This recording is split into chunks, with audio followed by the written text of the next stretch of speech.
आज हम बात करने जा रहे हैं जम्मू कश्मीर में चल रहे एक गंभीर संकट की। एक तरफ हुर्रियत नेता मीरवाइज उमर फारूक को जामा मस्जिद में नजरबंद कर दिया गया, तो दूसरी तरफ हजरत बल दरगाह में अशोक स्तंभ लगाए जाने का विवाद भड़क गया। इसी बीच आप विधायक मेराज मलिक को पीएसी के तहत गिरफ्तार कर लिया गया। पीडीपी ने इसे तानाशाही बताया। क्या ये सब संविधान के अनुच्छेद 25 का उल्लंघन है, जो धार्मिक आजादी की गारंटी देता है? आइए इस वीडियो में हम स्टेप बाय स्टेप समझते हैं। सबसे पहले बात करते हैं मीरवाइज उमर फारूक की। 12 सितंबर 2025 को जामा मस्जिद में मजलिस रहमतुल्लाह आलमीन का आयोजन था। ये एक बहुत ही महत्वपूर्ण धार्मिक समारोह था जिसमें प्रतिष्ठित उलेमा कराम को शिरकत करनी थी, लेकिन मीरवाइज उमर फारूक को फिर से नजरबंद कर दिया गया। उन्होंने कहा कि एक बार फिर मुझे जामा मस्जिद में मजलिस रहमतुल्लाह आलमीन के अवसर पर नजरबंद कर दिया गया। ये न सिर्फ धार्मिक आज़ादी का उल्लंघन है, बल्कि हमारे राजनीतिक और मानवीय अधिकारों पर हो रहे निरंतर हमलों की कड़ी का हिस्सा है। मीरवाइज उमर फारूक कश्मीर के एक प्रमुख धार्मिक और राजनीतिक नेता हैं। वे हुर्रियत कॉन्फ्रेंस के चेयरमैन हैं और लंबे समय से कश्मीरी मुसलमानों की आवाज़ उठाते रहे, लेकिन पिछले कई सालों से उन्हें बार बार नज़रबंद किया जाता रहा है, ऐसा उनका कहना है। आज एक बार फिर हुकूमत की तरफ से मुझे नज़रबंद कर दिया गया है।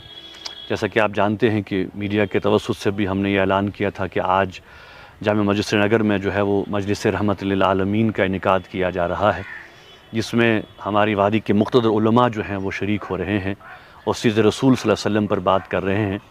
लेकिन अफसोस आज सुबह से ही जो है वो मेरे गेट बंद कर दिए गए हैं और पुलिस की एक भारी जमीयत जो है वो नस्ब कर दी गई है बाहर। ये अफसोस से मुझे कहना पड़ता है कि हमारे जहाँ तक सियासी हकूक़ की बात हम करें या हमारे जो इंसानी हकूक़ हैं वो तो पहले ही ताकत के बल पर जो है वो हमारे पामाल कर दिए गए हैं, और अब बार बार हमारे मजहबी हकूक़ में भी मुदाखलत की जा रही है, मामलात में मुदाखलत की जा रही है। हुकूमत ये नहीं चाहती कि हम जो मजहबी मामलात हैं उन पर बात करें, चाहे वो दरगाह हज़रत बल में अशोका एम्बलम का लगाना हो, या फिर आपने देखा कि जो मुस्लिम कैलेंडर है उसमें जो बार बार हुकूमत मुदाखलत कर रही है, इंतज़ामिया मुदाखलत कर रही है, वो भी एक नाकाबिल कबूल अमल है यहाँ की जो मुस्लिम क़यादत है और जो यहाँ की रिलीजियस क़यादत है उनके लिए। और अब आप देख रहे हैं कि जो मजहबी हमारे प्रोग्राम हैं उनमें भी मुदाखलत की जा रही है, खासकर धार्मिक आयोजनों के दौरान। ये घटना सिर्फ एक व्यक्ति की नहीं है, बल्कि पूरी कश्मीरी मुस्लिम समुदाय पर सवाल खड़ी करती है। मीरवाइज ने आगे कहा है कि हजरत बल में अशोक पट्टिका लगाए जाने से लेकर मुस्लिम कैलेंडर के धार्मिक अवसरों में दखल अंदाजी और मस्जिदों में धार्मिक आयोजनों पर रोक लगाने तक हमारी धार्मिक पहचान को दबाने की कोशिशें लगातार जारी हैं। ये स्थिति न सिर्फ असंवैधानिक है, बल्कि सामूहिक चेतना और विश्वास पर चोट भी है। यहां मीरवाइज ने हजरत बल के मुद्दे को सीधे जोड़ दिया। पीडीपी का कहना है कि यह बड़ी शर्म की बात है कि मीरवाइज उमर फारूक को फिर से जामा मस्जिद में नमाज पढ़ने से रोका गया। मैं इस तानाशाह शासन को याद दिलाना चाहता हूं कि यह देश अभी भी संविधान के तहत चलता है और आर्टिकल 25 जो धार्मिक आज़ादी अपनी आस्था के अनुसार पूजा पाठ करने और धर्म प्रचार करने का अधिकार देता है, भारतीय संविधान का अभिन्न हिस्सा है, बिना किसी शर्त के। यह कहना है पीडीपी के प्रवक्ता का। संविधान के मूलभूत सिद्धांतों और संवैधानिकता की अवहेलना अंततः केवल अराजकता को ही जन्म देगी और कुछ नहीं। पीडीपी चीफ महबूबा मुफ्ती ने इसे साफ कहा कि यह दमन की साजिश है। आर्टिकल 25 स्पष्ट रूप से कहता है कि सभी व्यक्तियों को स्वतंत्र रूप से अपनी धर्म को मानने, आस्था का पालन करने और प्रचार करने का अधिकार होगा। लेकिन कश्मीर में क्या हो रहा है? धार्मिक आयोजनों पर रोक, नेताओं की नजरबंदी, ये सब संविधान की अवहेलना लगता है। मीरवाइज ने वादा किया कि इसके बावजूद जामा मस्जिद का मेंबर हर उस अन्याय और धार्मिक हस्तक्षेप के खिलाफ आवाज बुलंद करता रहेगा। अब आते हैं हजरत बल दरगाह के विवाद पर, जिसे मीरवाइज ने अपनी नजरबंदी के बयान में जोड़ा। हजरत बल दरगाह श्रीनगर के डल झील के किनारे स्थित एक पवित्र मुस्लिम तीर्थ स्थल है और ये कश्मीरी मुसलमानों की आस्था का केंद्र है। लेकिन हाल ही में यहाँ क्या हुआ? जम्मू कश्मीर वक्फ बोर्ड की दरगाह के रेनोवेशन के बाद एक शिलापट लगाया जिसमें अशोक स्तंभ यानी भारत का राष्ट्रीय प्रतीक उकेरा गया था। ये शिलापट मुख्य प्रार्थना कक्ष के बाहर लगाया गया था। यह घटना सितंबर 2025 की शुरुआत में हुई वक्फ बोर्ड की चेयरपर्सन दरख्शान अंद्राबी जो बीजेपी से जुड़ी हैं, उन्होंने इसका उद्घाटन किया, लेकिन 5 सितंबर 2025 को ईद मिलादुन नबी के अवसर पर गुस्साए लोगों ने इस शिलापट को तोड़ दिया। उनका कहना था कि धार्मिक स्थल पर राष्ट्रीय प्रतीक लगाना इस्लामी सिद्धांतों का उल्लंघन है, क्योंकि इस्लाम में मूर्ति पूजा जैसी कोई चीज नहीं है। लोगों ने पत्थर फेंककर शिलापट को क्षतिग्रस्त कर दिया। इसके बाद विवाद भड़क गया। लेकिन मैं आपको बता दूं कि राष्ट्रीय चिन्ह से इतनी नफरत क्यों भाई? ना राष्ट्रीय, वो हमारा राष्ट्रीय चिन्ह है, और जहां तक बात जो पूजा पाठ की है, तो वो कोई एक आइडल नहीं है, राष्ट्रीय चिन्ह है ना। उस राष्ट्रीय चिन्ह को एक चिन्हित किया गया, एक सिंबल के तौर पे वहां पे बनाया गया था। बहरहाल इसके पीछे बहुत सारी राजनीति होने लगी। वक्फ बोर्ड ने इसे आतंकी हमला करार दिया और पीएसए यानी पब्लिक सेफ्टी एक्ट के तहत कार्रवाई की। पुलिस ने 25 से ज्यादा लोगों को हिरासत में ले लिया, एफआईआर दर्ज की गई, लेकिन राजनीतिक दलों ने वक्फ बोर्ड को जिम्मेदार ठहराया। चीफ मिनिस्टर उमर अब्दुल्ला ने कहा कि राष्ट्रीय प्रतीक धार्मिक स्थलों पर क्यों लगाया गया? मैंने कभी किसी मस्जिद, दरगाह या मंदिर या गुरुद्वारे में ऐसा नहीं देखा। यह गलती हुई है और इससे धार्मिक भावनाएं आहत हुई हैं।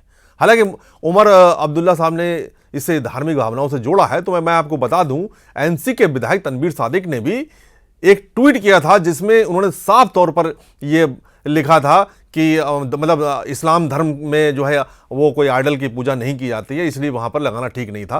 तो जिससे कि लोग भड़क गए, यानी उनका एक भड़काऊ ट्वीट था।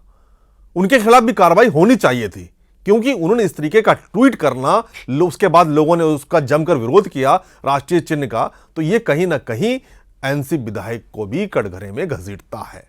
वक्फ बोर्ड की माफी मांगनी चाहिए, यह कहना है उमर अब्दुल्ला साहब का। वहीं एनसी विधायक तनवीर सादिक ने कहा कि हम अशोक चक्र का सम्मान करते हैं, लेकिन वक्फ बोर्ड चेयरमैन ने इसका दुरुपयोग किया है। सीपीआईएम नेता एम.वाई. तारिगामी ने कहा कि शांतिपूर्ण विरोध पर एफआईआर और गिरफ्तारियां दुर्भाग्यपूर्ण है। हजरत बल हमेशा एकता का प्रतीक रहा है, इसे राजनीति में न घसीटें। पीडीपी ने इसे धार्मिक हस्तक्षेप बताया। महबूबा मुफ्ती ने कहा कि धार्मिक भावनाओं को ठेस पहुंचाने के बजाय वक्फ बोर्ड को माफी मांगनी चाहिए। बीजेपी ने तोड़फोड़ की निंदा की। बीजेपी नेता सुनील शर्मा ने कहा यह राष्ट्रीय प्रतीक पर हमला है, भारत की समृद्धता पर प्रहार। बिहार के डिप्टी सीएम सम्राट चौधरी ने इसे मगध के अशोक स्तंभ पर हमला बताया। लेकिन सवाल यह है कि क्या वक्फ बोर्ड का फैसला सही था? दरगाह का इतिहास देखें तो 17वीं शताब्दी से चली आ रही शेख अब्दुल्ला ने 1970 में इसका पुनर्निर्माण कराया, लेकिन कभी राष्ट्रीय प्रतीक नहीं लगाया। यह विवाद मीरवाइज के बयान से जुड़ता है, जहां उन्होंने मुस्लिम कैलेंडर के अफसरों में दखल का जिक्र किया। मेराज मलिक आम आदमी पार्टी के डोडा जिले से विधायक हैं। वे कश्मीरी मुसलमानों के अधिकारों के लिए मुखर रहे। 10 सितंबर 2025 को उन्हें पीएसए के तहत गिरफ्तार कर लिया गया। पीएसए एक कठोर कानून है जो बिना ट्रायल के 2 साल तक गिरफ्तार किया जा सकता है। मलिक ने सोशल मीडिया पर वक्फ बोर्ड की आलोचना की और कहा कि यह धार्मिक स्वतंत्रता पर हमला है। ऑल इंडिया मुस्लिम मजलिस मुशावरत ने इस गिरफ्तारी की निंदा की। उन्होंने कहा कि यह लोकतंत्र पर हमला है। वक्फ बोर्ड द्वारा मस्जिद में राष्ट्रीय प्रतीक लगाना मुस्लिम समुदाय को असहज कर गया। महबूबा मुफ्ती ने 10 सितंबर को कहा कि मेराज मलिक की गिरफ्तारी हजरत बल विवाद से ध्यान भटकाने की कोशिश है।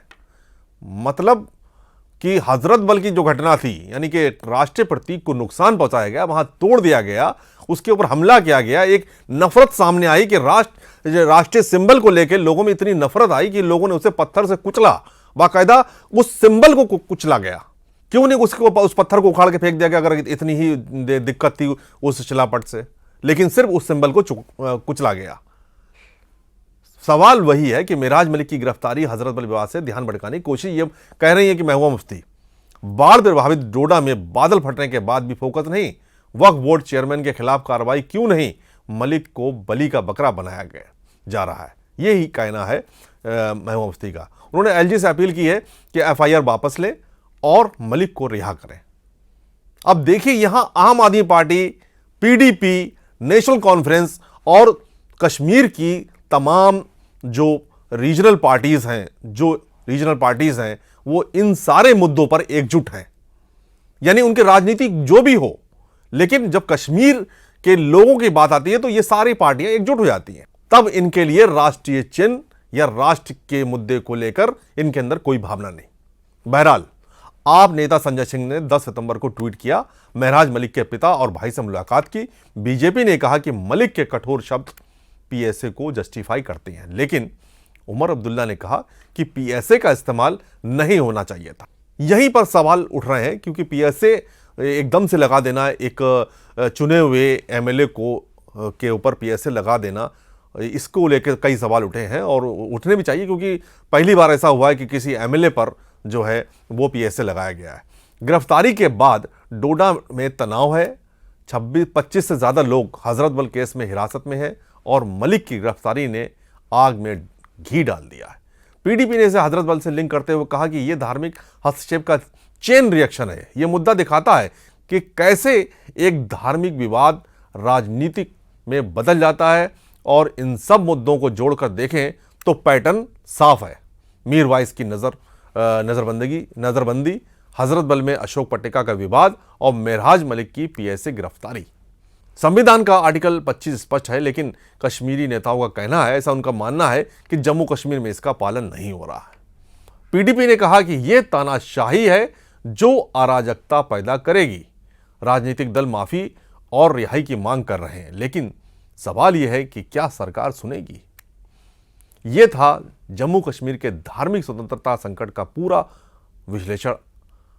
अगर आपके मन में कोई राय है तो जरूर कमेंट में बताएं। धन्यवाद। जय हिंद।